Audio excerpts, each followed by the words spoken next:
The warrior Achilles is one of the greatest heroes of Greek mythology.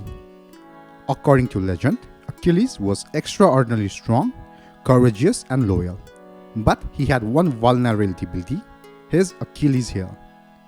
Homer's epic poem, the Iliad, tells the story of his adventures during the last year of the Trojan War. Like most mythological heroes, Achilles had a complicated family tree. His father was Peleus, the mortal king of Myrmidons, a people who, according to legend, were extraordinarily fearless and skilled soldiers. His mother was Thetis, a Nereid. Peleus was a descendant of Zeus and Thetis was a sea nymph, so his heritage made him incredibly powerful. According to myths and stories composed long after the Iliad, Thetis was extraordinarily concerned about her baby son's mortality. She did everything she could to make him immortal. She burned him over a fire every night, then dressed his wounds with ambrosial ointment. Like most mothers, Thetis had a fierce desire to protect her son from any harm that could come his way during his life. To protect Achilles from danger, she tried to make him invincible. She did this by dipping him in the sacred waters of river Styx. The only part of Achilles that did not get touched by its powerful water was his heel, where she held him.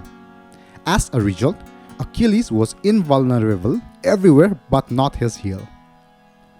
When Achilles was 9 years old, a seer predicted that Achilles would die heroically in battle against the Trojans. The tragic death of her son in the Trojan War was predicted by a seer at an early age, and Thetis refused to let that happen. In order to protect him, she sent him away to live on the Greek island of Skyros, where he lived with the royal family. Here, she forced Achilles to hide his true identity by dressing up as a girl. Achilles' identity was soon revealed when the king of the island of Ithaca, Odysseus, came to Skyros and offered the daughters of Lycomedes some beautiful gifts. Among the precious jewel and exquisite clothes was a helmet and a sword. Achilles, being the born warrior that he was, could not help himself, and upon choosing helmet and sword immediately, which revealed himself his true identity to Odysseus. To be a great warrior was Achilles' feat, however, and he soon left Skyros and joined the Greek army.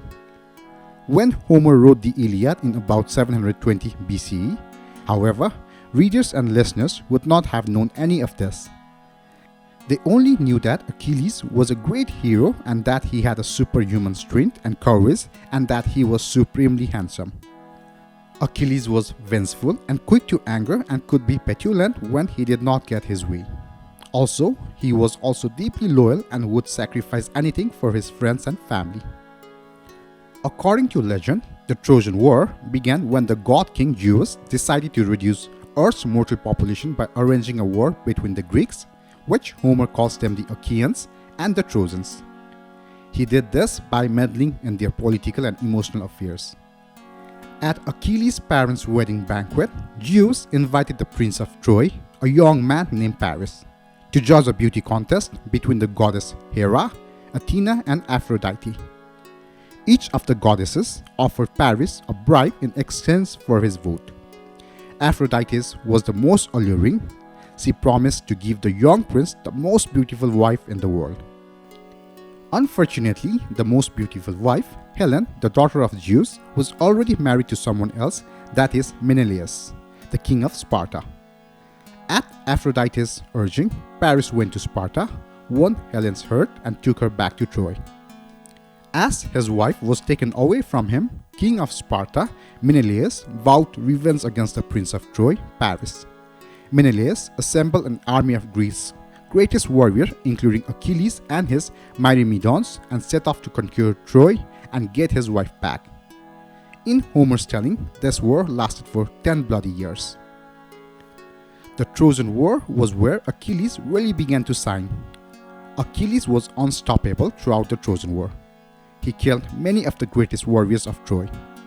When the Iliad begins, the Trojan War had been going on for 9 years. Achilles has led one battle after another. He was met with great success. In fact, he is undefeated in battle. He was the greatest warrior in Greek mythology, and his involvement in the war was paramount to its success. For 10 years, he fought against the Trojans and was instrumental in Greeks' fight and the eventual fall of Troy. Achilles captured a beautiful princess named Briseis at one point during the war and fell in love with her. When Agamemnon, king of Mycenae and big brother of Menelaus, stole Briseis from Achilles, Achilles refused to continue fighting in the war. He announced that he would no longer fight on Agamemnon's behalf. He gathered his belongings and refused to come out of his tent.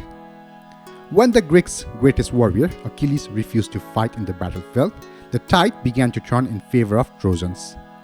The Greeks lost one battle after another. Because Achilles refused to fight, Achilles' best friend Patroclus decided to fight as his Greek army were losing everywhere. Patroclus, dressed as Achilles, joined the battle. But unfortunately, because Patroclus was not half the fighter that Achilles was, he was killed by Hector, who was the son of King Priam of Troy. Upon hearing of his death, Achilles was devastated. Patroclus was Achilles' closest friend and confidant. They grew up together. Patroclus is killed in the bloody fighting by the Trojan prince Hector, who mistakes him for Achilles. Achilles vowed to take revenge against the prince of Troy, Hector. Achilles chased Hector back to Troy, slaughtering Trojans all the way. When they got to the city walls, Hector tried to reason with his pursuer, but Achilles was not interested. He stabbed Hector in the throat, killing him. Hector had begged for an honorable burial in Troy, but Achilles was determined to humiliate Hector even in death. Achilles dragged Hector's body behind his chariot all the way back to Achaean camp and tossed it on the garbage heap. However, in the poem's last section, Achilles finally relents. He returns Hector's body to his father for a proper burial. Despite being the protagonist in this epic poem, the Iliad does not mention how Achilles dies. Later, legends however point to Achilles' vulnerable hill as his downfall. Most versions recount Paris, the brother of Hector, shooting Achilles in the hill with a fatal arrow. Following ancient Mycenaean burial tradition, Achilles was cremated and his ashes placed in the mound at the Hellespont next to those of his friend Patroclus. The Trojans War historicity is accepted by most historians. Troy was believed to be located in an area called Troad in the northwest corner of modern-day Turkey. It was believed to have taken place sometimes around 1200 BC. Since the Trojan War is believed to have taken place, there is a strong possibility that the myth of Achilles was based on a real person. Achilles was never involved with the famed Trojan horse. The Trojan horse is never mentioned in the Iliad. The most detailed account about the Trojan horse comes from the 1st century BC Latin poem by Virgil, the Aeneid. Thank you.